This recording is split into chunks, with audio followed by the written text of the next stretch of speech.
कि आज की जो हमारी क्लास है कि वो रिवाइज जो है, रिवीजन जो है वो अच्छे से कैसे किया जाए।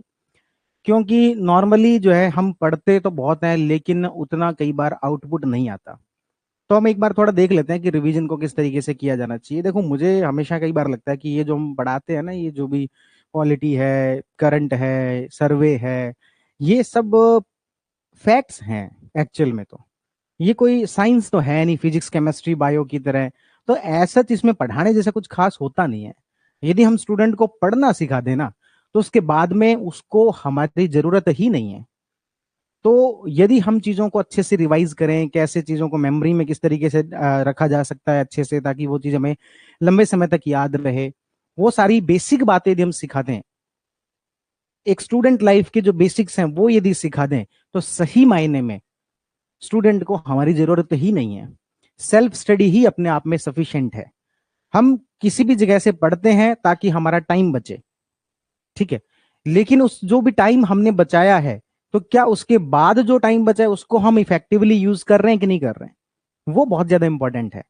तो हम किसी अलग क्लास के अंदर टाइम मैनेजमेंट पर यानी कि माइंड मैनेजमेंट पर बात करेंगे, किसी के अंदर हम पॉजिटिव थिंकिंग पर बात करेंगे, किसी में हम अच्छी मेमोरी कैसे हो उसके ऊपर बात करेंगे। लेकिन आज हमारी जो क्लास है वो है रिवीजन पर, कि अच्छे से रिवीजन कैसे किया जाए। मैं इस क्लास को दो हिस्सों में तोड़ देता हूं कि हमें अल्टीमेटली जो वो चीजें कॉन्सेप्ट समझ में आ गए, लेकिन चीजें याद होंगी तभी हम एग्जाम में परफॉर्म कर पाएंगे। अदरवाइज हमारे जितनी भी चीजें याद है उसका कोई फायदा नहीं निकलेगा यदि एग्जाम हॉल में हमें याद नहीं आता। तो इसलिए हम कह सकते हैं कि दो हिस्सों में बात की जा सकती है। आज उसमें से मैं सिर्फ एक हिस्सा ले रहा हूं और वो है रिवीजन। दूसरा हिस्सा होता है मेमोरी, कि हम चीजों को लंबे समय तक कैसे याद रख सकते हैं शुरुआत में, इनिशियल फेज में। और ये हम जो सेकंड फेज पे ले रहे हैं यानी कि रिवीजन के टाइम पर बात कर रहे हैं। अभी हमारा जो रिवीजन का मेथड क्या है उससे शुरू करते हैं, उसमें हमारे क्या गलतियां रहती है, और फिर उसके बाद में हम देखते हैं कि नया मेथड क्या होना चाहिए। या फिर एक जो बेसिक है कि भाई पढ़ते समय में किन किन बातों का ध्यान रखना चाहिए, उसके बारे में अपन बात करेंगे। अभी हमारा जो मेथड होता है, हम एक्चुअल में क्या करते हैं, रिवाइज नहीं करते हैं, एक्चुअल में हम री रीड करते हैं। एक्चुअल में क्या करते हैं, री रीड, यानी कि चीजों को बस दोबारा पढ़ते हैं। एग्जाम्पल के तौर पर कि अपन ने जो है वो जून महीने का करंट अफेयर पढ़ा, तो हम जो वो जून महीने के करंट अफेयर को फिर से पढ़ लेते हैं बस। पॉलिटी पढ़ा, पॉलिटी के अंदर प्रेम्बल हमारा पहले से पढ़ा हुआ था, और प्रेम्बल का पेज निकाला, प्रेम्बल को पढ़ना शुरू किया कि हाँ ये प्रेम्बल है, इसके अंदर ये शब्द होते हैं, ये संविधान संशोधन कॉन्स्टिट्यूशनल अमेंडमेंट हुए, और हमने पढ़ लिया। और हमें लगा कि ठीक है रिवीजन हो गया। यही कहते हैं कि 2-3 बार रिवीजन होना चाहिए, हमारा एक रिवीजन तो हो गया, अब अगली बार देखेंगे सेकंड रिवीजन। लेकिन इस पूरे मेथड के अंदर एक प्रॉब्लम है। प्रॉब्लम यह है कि क्या आपको एक्चुअल में पता लगा कि आपको याद हुआ है कि नहीं हुआ। क्या आपको यह पता लगा कि आपको इससे पहले कौन सी ऐसी चीज थी, कौन से ऐसे फैक्ट्स थे जो कि याद थे, और कौन से ऐसे थे जो कि याद नहीं थे। आपको जोर किसके ऊपर देना था, जो याद नहीं थे। जो याद है वो तो ठीक ही है ना। तो क्या ये सब चीजें हमें पता लगी इस मेथड से, नहीं पता लगी। इसके अलावा एक और प्रॉब्लम आती है, वो है इस री रीड वाले मेथड से हमारा फोकस नहीं रहता, हमारा जो अटेंशन है वो नहीं रहता। कैसे नहीं रहता, नॉर्मली हमने ये सबने ऑब्जर्व किया है कि हम पढ़ रहे हैं प्रियम्बल, पहली लाइन पढ़नी शुरू की, दूसरी लाइन पढ़नी शुरू की, तीसरी लाइन तक पहुंचे, चौथी लाइन तक पहुंचे, और अचानक से, क्योंकि हमारा ह्यूमन माइंड है जिसको मंकी माइंड कहते हैं, मंकी माइंड मतलब माइंड इधर उधर उछल कूद करता रहता है, अचानक से हमारे दिमाग में कुछ नए थॉट्स आ गए। हमारी अंगुली जो आगे बढ़ती जा रही है, हमारी नजरें आगे बढ़ती जा रही है, लेकिन हमारा माइंड एक्चुअल में वहां पर है ही नहीं। ऐसा होता है, सबके साथ ही होता है।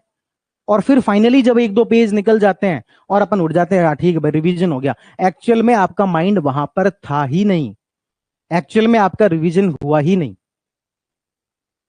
तो फिर ये सारी जो प्रॉब्लम्स है ये कैसे सॉल्व होंगी, इसको लेकर हम कुछ प्रैक्टिकल टिप्स पर यहां पर बात करेंगे। प्रैक्टिकल टिप्स में देखें तो एक मेथड है जिसको अपन रिवर्स रिवीजन या फिर एक्टिव रिवीजन कहते हैं, या फिर इसको कह देते हैं रिवर्स रिवीजन। क्या कह देते हैं, या तो एक्टिव रिवीजन कह देते हैं या फिर इसको रिवर्स रिवीजन कह देते हैं। इसका मतलब क्या हुआ, देखो इसका मतलब यह है कि जैसे मान लो कि मैंने पढ़ना है प्रियम्बल, तो सबसे पहले मैं अपने दिमाग के अंदर लेके आऊं कि मुझे प्रियम्बल में क्या क्या याद है। मैंने लास्ट टाइम जो मान लेते हैं प्रियम्बल 6 महीने पहले पढ़ा था, अब मैं पहले अपने दिमाग में सोचूं कॉपी बंद करके कि मुझे प्रियम्बल के अंदर क्या क्या याद है। उससे क्या होगा? उससे होगा ये कि आपको कुछ फैक्ट्स ऐसे मिलेंगे जो कि आपको याद नहीं रहे होंगे, जो कि आप भूल चुके हैं। और जब आप इसके बाद इसको रीरीड करना शुरू करोगे, आपका दिमाग ऑटोमेटिकली इन फैक्ट्स की तरफ जाएगा। मान लेते हैं कि मैं भूल गया, सारी बातें मैंने मन ही मन दोहरा ली, लेकिन मैं भूल गया कि वो जो बेरूबाड़ी केस था उसमें क्या था और केशवानंद भारती केस के अंदर क्या था। कौन से के अंदर तो प्रेमबल को संविधान का भाग बताया था, कौन से में नहीं बताया था। ये तो मुझे याद आ रहा है, कोई एक केस ऐसा था जिसमें भाग बताया था, कोई एक ऐसा था जिसमें नहीं बताया, लेकिन मुझे एग्जैक्टली याद नहीं आ रहा। अब मैं जब अपने इस नोट्स को दोबारा पढ़ रहा हूंगा तो मुझे ये जो फैक्ट्स है इसकी तरफ दिमाग ऑटोमेटिकली लेके जाएगा, इसकी तरफ फोकस करवाएगा। इसका एक एग्जांपल मैं आपको ये बता सकता हूं कि जब भी हमसे कोई गलती होती है उसकी तरफ दिमाग ज्यादा अट्रैक्ट होता है, वो हमें ज्यादा याद रहती है। फॉर एग्जाम्पल, आपने लास्ट आरएस प्री दिया, 2 साल हो गए होंगे या फिर 1 साल, लास्ट ईयर जो वो आरएस प्री हुआ, जिसने भी आरएस प्री दिया था, मैं आपको कहता हूं कि मन ही मन आप 5 क्वेश्चन सोचो जो पेपर में आए थे। मन ही मन सोच के देख लो, लास्ट ईयर जो प्री हुआ था उसके मन ही मन 5 क्वेश्चन सोच के देख लेना कि कौन से आए थे। 30 सेकंड का टाइम आपको दे देते, सोच के देखो।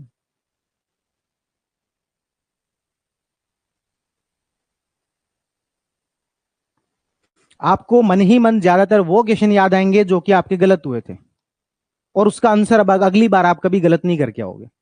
ये हमारे माइंड की एक तरीके से काम करने का तरीका है। उसको जिस तरफ ध्यान दिलाया जाए वो उसी तरफ ध्यान देता है।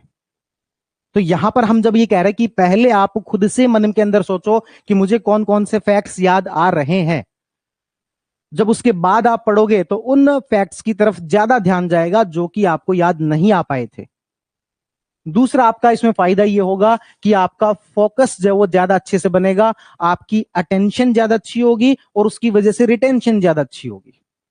आपको उस टॉपिक पर अटेंशन ज्यादा अच्छा होगा और उसकी वजह से आप रिटेन ज्यादा कर पाओगे, याद जो आप ज्यादा अच्छे से कर पाओगे। इसको अपन एक्टिव रिवीजन या फिर रिवर्स रिवीजन कहते हैं। रिवर्स रिवीजन कैसे? क्योंकि पहले हम खुद सोच रहे हैं, उसके बाद हम जो इसको लागू कर रहे हैं, उसके बाद हम जो इसको पढ़ रहे हैं। लेकिन इस पूरे मेथड में मैंने बता तो दिया, इस पूरे मेथड में एक बहुत बड़ी समस्या है, और वो समस्या है हमारा माइंड। हमारा माइंड जो है बहुत आलसी है। उससे काम करवाओगे तो एक बार के लिए मना करेगा, हालांकि उसके साथ जबरदस्ती करोगे तो वो मान जाएगा, लेकिन एक बार के लिए मना करेगा। शुरुआत में वो आपके लिए अलग अलग बहाने लेकर आएगा। वो कहेगा ना ना ना, इस तरीके से तो ना टाइम बहुत लगता है। अरे तो भाई टाइम लगता है तो आपको एक चीज को 10-10 बार क्यों पढ़ना है? आप 2 से 3 बार रिवाइज कर लो ना। 10 बार रिवाइज करने से फायदा क्या है? जब आपका अल्टीमेट गोल ये है कि मुझे चीज याद हो जाए और आपको 10 बार रिवीजन के बाद भी याद नहीं हो पा रही, और ये यदि कोई टाइम कम ज्यादा लग रहा है और 2-3 बार रिवीजन के बाद याद हो जाए, तो बुराई क्या है? अपन टाइम बचा के जाना कहाँ है? अल्टीमेट गोल तो हमारा पूरा ही नहीं हो पा रहा। लेकिन आपका माइंड क्या करता है? हमारे लिए अलग अलग बहाने तैयार करके आता है वो। ठीक है, तो इस तरीके से हमें एक्टिव रिवीजन करना है या फिर एक्टिव रिकॉलिंग करनी है। हमें रीरीड नहीं करना है, हमें एक्टिव रिकॉलिंग करनी है।